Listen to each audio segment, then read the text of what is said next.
I can't remember if I've answered this before or not, but I'll send it out your way. So there is a difference between closing cost and cash to close. Cash to close is the total amount of money that you will owe at the closing table, which generally you wire the day or two before closing, depending on how much money it is. Now that would include your down payment and your closing costs and prepaids minus your earnest money, which generally you put earnest money down at the very beginning.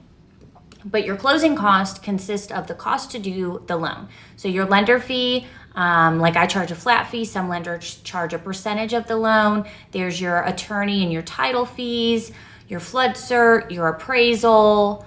I can't think off the top of my head. There's some other ones. And then you have your prepaids. And your prepaids are to set up, one, to pay your interest from the day that you close until the first day of the following month. And then you have your insurance, which you pay your 1 year of insurance up front. And then you have the money to set up your escrow account, if you're doing an escrow account, which most people do, for your taxes and your insurance. So your prepaid, your closing costs, and your down payment all come together for your total cash to close. So some people get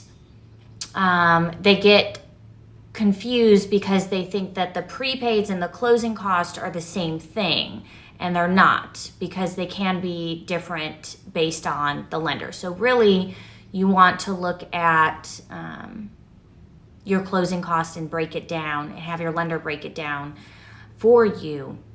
And then obviously also your prepaid, so you can understand where the money is going and why it's going there.